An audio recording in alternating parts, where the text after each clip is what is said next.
ওই দুজন সায়েন্টিস্ট ছিল ন্যাচারাল কেমিস্ট, এবং তারা এইটা চিন্তাই করেনি যে একদিন বাংলাদেশে ওষুধের জন্য এপিআই প্রয়োজন হবে।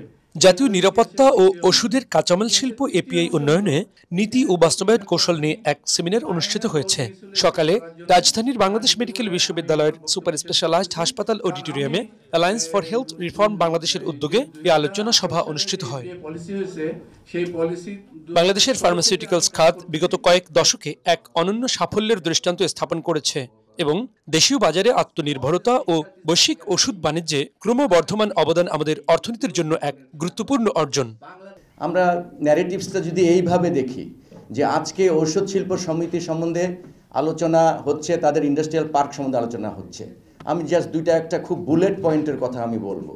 আপনারা খেয়াল করেন, আমরা কিন্তু বলছি যে 82 সালের যখন ড্রাগ পলিসি হয়েছিল, সেই 82 সালের ড্রাগ পলিসির ফলে যেগুলো আমাদের বহুজাতিক কোম্পানি ছিল তারা চলে গিয়েছিল, বিকজ তাদের প্রয়োজনীয়তাটা আমরা পলিসির মাধ্যমে সেটাকে আমরা নালিফাই করে দিয়েছিলাম। এবং আমাদের এই ইন্ডাস্ট্রির যারা ফার্মাসিস্ট এবং ফার্মাসিউটিক্যাল সায়েন্টিস্ট তারা কিন্তু অনেক কষ্ট করে তাদের বিভিন্ন রকমের ডোজেস ফর্ম তৈরি করেছিল বলেই 97% মানুষ আজকে ওই স্মল কপিক্যাট মলিকুলে তারা স্বাবলম্বী। এবার আসেন, ধরা যাক এই 97% ওষুধ দিয়েছে, দেশের স্বাস্থ্য ব্যবস্থা ভালো মতো চলছে, এটা কারোর কাছে কোনো কিছু মনে হচ্ছে না। ধরা যাক এই 97% ওষুধে বাংলাদেশ স্বাবলম্বী ছিল না, ধরা যাক এই ইন্ডাস্ট্রি তাদেরকে বাংলাদেশের জনগণকে স্বাবলম্বী করে নাই, তাহলে গভর্নমেন্টকে তার গভর্নমেন্টশিপ টিকিয়ে রাখার জন্য, পলিটিক্যাল পার্টিকে তার পলিটিক্যাল যে এজেন্ডা আছে সেগুলোকে বাস্তবায়ন করার জন্য এই বিশাল যে জনগোষ্ঠী আছে তাদেরকে প্রথমত ওই 97% ওষুধ কিন্তু দিতে হতো, তাহলে পরে তাদের কস্টিংটা এবং বিষয়বস্তুগুলো কি দাঁড়াতো। ফার্মাসিউটিক্যালস শিল্পের এই অগ্রযাত্রাকে টেকসই করতে স্থায়ীভাবে অ্যাক্টিভ ফার্মাসিউটিক্যালস ইনগ্রেডিয়েন্ট এপিআই উৎপাদনের সক্ষমতা বৃদ্ধি এখন সময়ের অপরিহার্য দাবি বলে মনে করেন আলোচকরা। আমাদের পেট্রোকেমিক্যাল থেকে যে এপিআই র মেটেরিয়ালসটা আছে সেটা আমাদের সুযোগ নাই, এটা ইম্পোর্ট নির্ভরই হতে হবে। এবং পৃথিবীর অন্যান্য দেশ যারা এপিআই শিল্পে এগিয়ে আছে, চায়না, ইন্ডিয়া, তারাও কিন্তু ইম্পোর্ট নির্ভর, কারণ তারাও পেট্রোকেমিক্যাল তারা প্রডিউস করে না আর কি। তাহলে সেই জায়গাগুলোতে তাদের সাথে আমাদের এখানে কিন্তু কমন একটা জায়গায় আছি, কিন্তু আমরা যেখানে পিছিয়ে আছি বা যেখানে এগিয়ে যেতে পারি সেটা হলো সুযোগ আছে, সেটা হচ্ছে যে বায়োলজিক্যাল সোর্স থেকে যে এপিআই র মেটেরিয়ালস থেকে আসে, এবং সেটা আমরা মনে করি যেটা সেটা প্রায় 60%।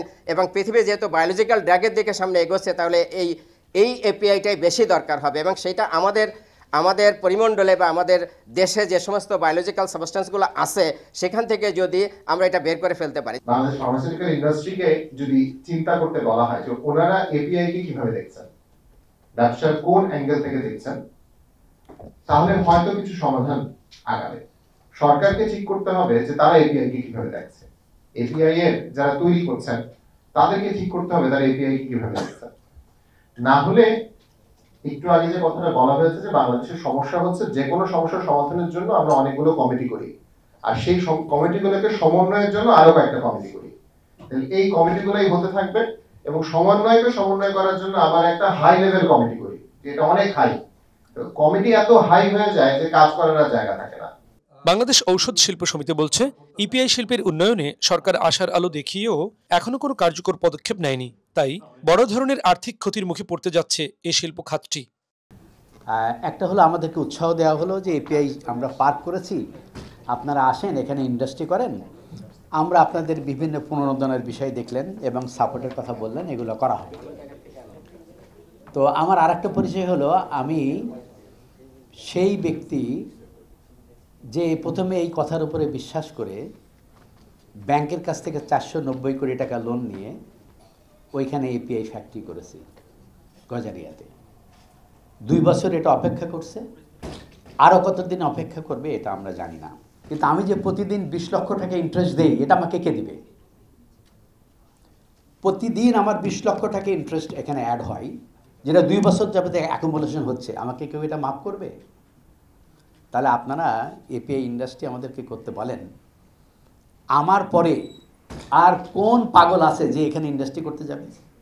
যারা আমরা ওখানে প্লট নিয়েছি কেন করতে পারি না? তার ভিতরে গ্যাসের কথা বললেন, তো বিদ্যুৎ ওনারা বলতেছেন ন্যাশনাল গ্রিড থেকে আসতেছে, 18 সালে প্লট দিয়ে 25 সালে শেষে এসে বলতেছেন আসিতেছে। তাহলে আমরা 180 দিনের ভিতরে কিভাবে করব? গত 15 মাসে বা 16 মাসে যে কয়টা কমিটি হয়েছে হেলথ মিনিস্ট্রি থেকে, কোথাও বাপি বা এপিআই সার্ভিসেস কোম্পানির কোনো প্রতিনিধিত্ব রাখা হয়নি। যে আপনারা সব নীতি সব তৈরি করতেছেন, আমাদের সাথে কথা বললে সমস্যাটা কোথায়? আমরা কি ভিনদেশ থেকে আসছি, এলিয়েন? জাতীয় নিরাপত্তা, জনস্বাস্থ্য সুরক্ষা ও অর্থনৈতিক স্থিতিশীলতার স্বার্থে সরকার ও সংশ্লিষ্ট অংশীজনদের যৌথ উদ্যোগে এপিআই শিল্পকে শক্তিশালী ভিত্তিতে গড়ে তুলতে সরকার সচেষ্ট রয়েছেন বলে মনে করেন জনস্বাস্থ্য বিভাগের অতিরিক্ত সচিব সাইফুল ইসলাম। স্বাস্থ্য এটা মানুষের মৌলিক অধিকার। এখানে নির্ভরশীলতা থাকবে, কিন্তু পুরোপুরি পর নির্ভরশীলতার থাকাটা মনে হয় এটা কোনোভাবেই এটা সঠিক নয়। কারণ কোনো না কোনো সময় এটাতে তাহলে আমরা কিন্তু একটা সংকটে পড়বই।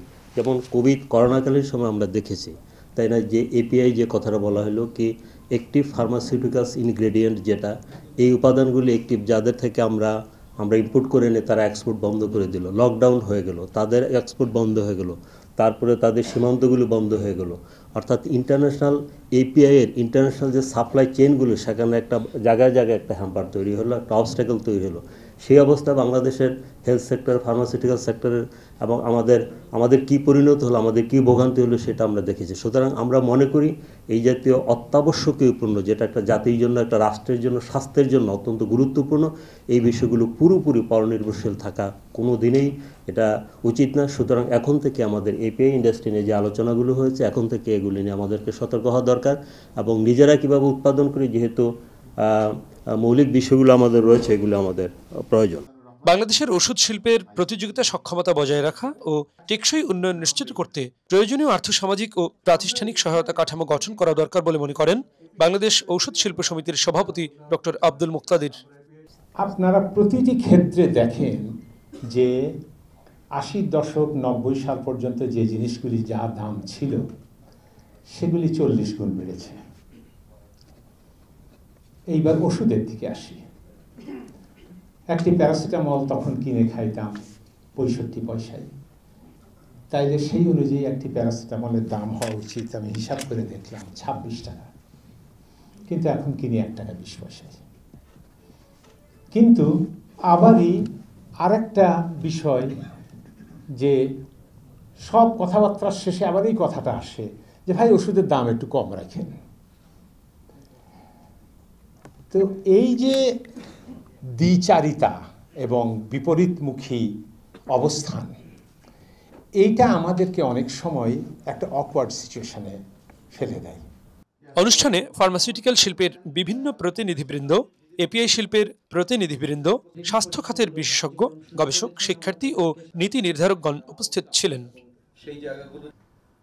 হেমায়েতুল্লাহ নূর, মেডিকেল পোস্ট, ঢাকা।